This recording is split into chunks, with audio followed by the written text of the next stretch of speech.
Bharatiya Janata party के वरिष्ठ नेता एवं बबीना से बीजेपी के विधायक राजीव सिंह पारीछा हमारे साथ में हैं। विधायक जी, किन मुद्दों के साथ में भारतीय जनता पार्टी चुनाव लड़ रही है? भारतीय जनता पार्टी का इस चुनाव में मुद्दा है विकास और कानून व्यवस्था। कानून व्यवस्था जो 2017 में जब हमारी सरकार बनी तो एक तरीके चरमरा चुकी थी पूरी। उत्तर प्रदेश में लोग पलायन कर रहे थे। उत्तर प्रदेश में लोगों को लगता था कि अब उनका भविष्य यहाँ सुरक्षित नहीं है। बहन बेटियाँ सुरक्षित नहीं थी, माताएं बहनें सुरक्षित नहीं थी, व्यापारियों के व्यापार सुरक्षित नहीं थे, व्यापारी भी सुरक्षित नहीं थे। आए दिन हत्याएं और अपहरण की वारदातें आम हो गई थी। जैसे ही सरकार बनी, योगी जी ने अपना इकबाल को बुलंद करते हुए उत्तर प्रदेश को पहले पटरी पे लाए, कानून व्यवस्था चौकस कर दी। और ऐसी कानून व्यवस्था जहां एक तरफ रोज़ अपराध होते थे और अपराधी मस्त होकर घूमते थे, पुलिस के गले में हाथ डाल के घूमते थे, और नेताओं के दरबार में वो अपराधियों की पैठ होती थी। और कहीं ना कहीं अगर जब उसकी छानबीन होती थी और जब उसके सूत्र जनता के बीच में आते थे तो वो कहीं ना कहीं नेताओं से जुड़े हुए पाए जाते थे। पिछले 5 साल में राजनीति को अपराध से बाहर निकाला, एक शुद्ध राजनीति करने का काम किया, और ये आज हमारे चुनाव का सबसे बड़ा मुद्दा है। और इस मुद्दे के आधार पे हम लोग चुनाव लड़ने जा रहे हैं। चाहे कोई भी हो, कितना भी ताकतवर हो, आज उसको गलत काम में किसी का भी सहयोग करने की इजाज़त नहीं है, चाहे कितना भी बड़ा अधिकारी हो, चाहे कितना बड़ा नेता हो। ये 5 साल में ये सिद्ध किया है कि राजनीति केवल सेवा के लिए है और सेवा करने वाले ही राजनीति में सफल हो सकते हैं। अनाचार और अत्याचार और दुराचार करने वालों का राजनीति से में कोई स्थान नहीं, और राजनीति में वो कहीं सफल नहीं हो सकते। विधायक जी, बुंदेलखंड को अति पिछड़ा क्षेत्र माना जाता रहा है। 5 साल से आप खुद बबीना के विधायक हैं। क्या क्या विकास कार्य बबीना में हुए हैं? बिल्कुल आपने सही बात कही कि पहले बुंदेलखंड को कांग्रेस, बसपा और सपा तीनों की सरकारों ने भरपूर उपेक्षा करी। यहाँ तक कि पीने के पानी की जो यहाँ की सबसे बड़ी समस्या होती थी, जबकि हमारा बुंदेलखंड मॉडल रहा है दुनिया के लिए कि पानी का वाटर मैनेजमेंट कैसे हो सकता है, बेहतर मैनेजमेंट कैसे हो सकता है। यहाँ सबसे पुरानी वाटर बॉडीज़ हैं, हज़ार साल पुराने चंदेलों के समय की है, कि जो बरसात का पानी है, रेन वाटर है, उसकी बेहतर प्रबंधन कैसे हो सकता है। दुनिया ने बुंदेलखंड से सीख ली, और हज़ारों की संख्या में हमारे पास तालाब है। लेकिन सरकारों की उपेक्षा के कारण वो तालाब टूट फूट गए, बर्बाद हो गए, उन पर कब्जे हो गए, उन पर अतिक्रमण हुआ, भूमाफिया उस पर हावी हुआ, और सरकारें उसमें सहयोग करती रहीं। पहली बार तालाबों की भूमि सरकार ने वापस ली, तालाबों का संरक्षण हुआ, उनका जीर्णोद्धार हुआ, सरकार ने उस पर बजट दिया।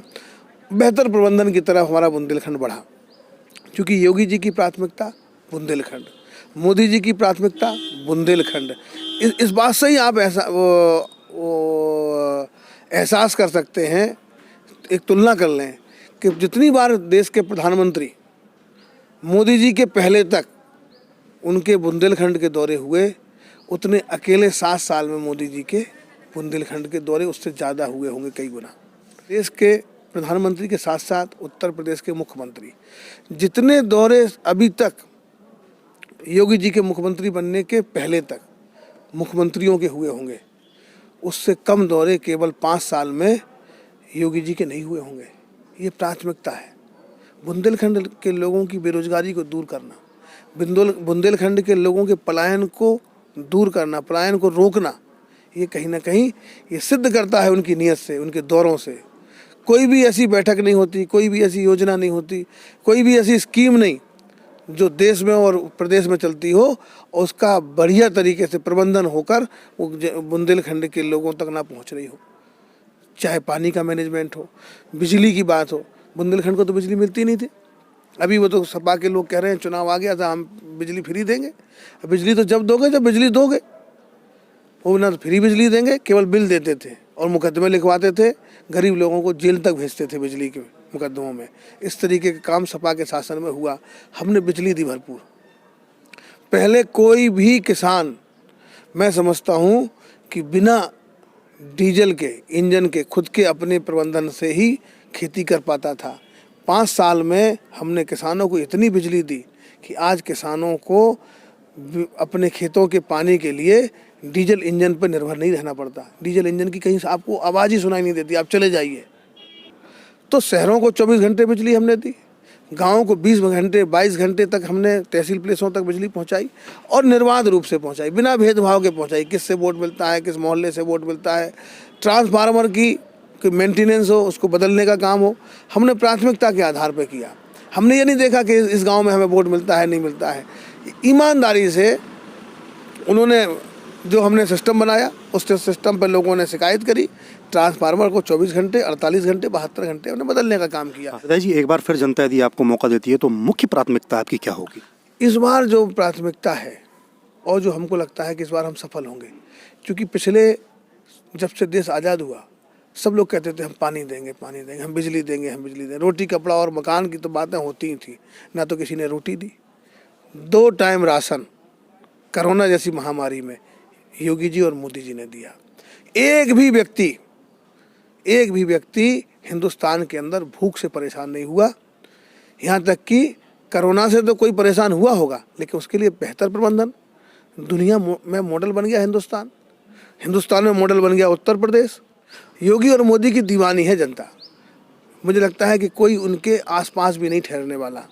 इस बार ज़्यादा वोट ऑफ परसेंटेज के साथ, ज़्यादा वोट के साथ, प्रत्येक विधानसभा सीटों में ज़्यादा अंतर के साथ, और मुझे उम्मीद है कि पिछली बार से भी ज़्यादा सीटों के साथ हम लोग सरकार बनाएंगे, चुनाव जीतेंगे। मुझे लगता है कि बुंदेलखंड की जो सबसे बड़ी समस्या थी पेयजल की, वो समाप्त हो गई। हर घर तक हमने बिजली पहुंचाई, सड़कों की व्यवस्था बेहतर करी है, कानून व्यवस्था चुस्त करी है, पढ़ाई के लिए स्कूल हमने बनाए हैं, डिग्री कॉलेज हमने बनाए हैं, बिजली के लिए हमने सब स्टेशन बनाए हैं, हमने ट्रांसफार्मरों की क्षमता बढ़ाई है, नई लाइनें हमने बिछाई हैं, सिंचाई के लिए नहरों की प्रणाली को विकसित किया है। लेकिन आज भी मेरी विधानसभा में कुछ गांव ऐसे रह गए हैं जहां अभी भी पानी पहुंचाना बाकी है, क्योंकि कोरोना आ गया था। और झांसी जनपद के पास जो सिंचाई के लिए पानी की उपलब्धता है, वो उपलब्धता नहीं है अभी। केन बेतवा जो अटल बिहारी वाजपेयी जी का सपना था, अगर अटल बिहारी वाजपेयी जी 2004 में प्रधानमंत्री बन गए होते दोबारा, तो आज केन बेतवा भी जुड़ गई होती।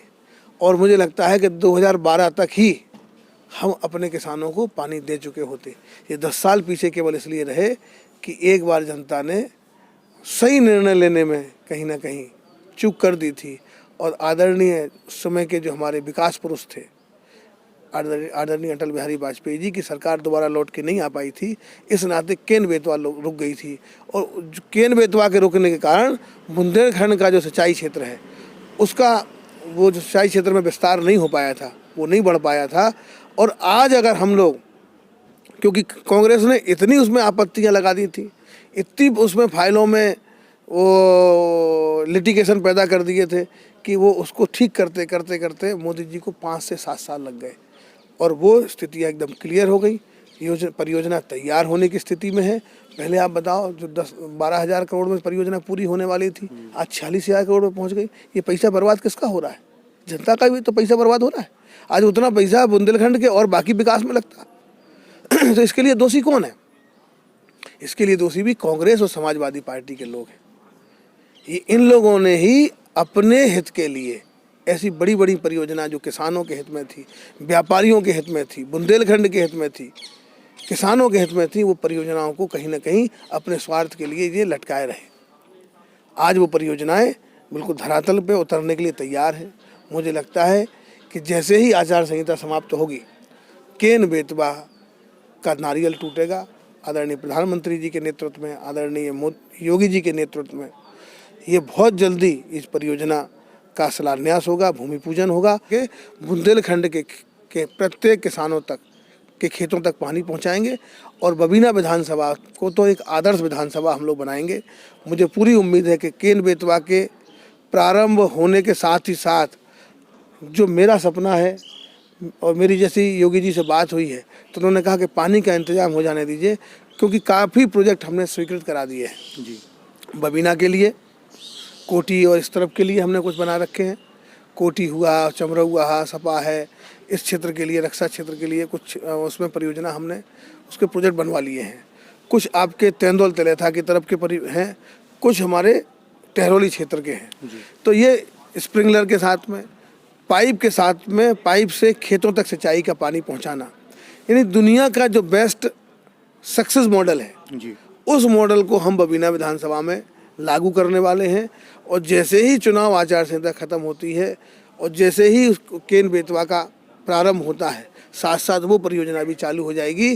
जिस दिन केन बेतवा का पानी बरुआ सागर की झील में भरेगा, उसके 1 हफ्ते के अंदर वो पानी खेतों तक पहुंचाने में हम सफलता हासिल करेंगे। ऐसा विश्वास मैं आपके माध्यम से अपनी जनता को देना चाहता हूं। ये वादा भी मैं आपके माध्यम से भी जनता से करना चाहता हूं। तो ये थे बबीना से विधायक राजीव सिंह पारीछा। इनका साफ कहना है कि इसके पहले की जो सरकारें थीं, बीजेपी से पहले की सरकारें थीं, चाहे वो सपा हो, चाहे वो कांग्रेस हो, चाहे वो बीएसपी हो, उन्होंने बुंदेलखंड के साथ में छलावा किया है। लेकिन दोबारा सरकार बनने पर राजीव सिंह पारीछा ने कहा है कि बबीना को आदर्श विधानसभा बनाएंगे और जैसे कि सरकार ने वादा किया है, योगी जी ने वादा किया है, उसके मुताबिक बुंदेलखंड का सर्वांगीण विकास किया जाएगा। धर्मेंद्र साहब।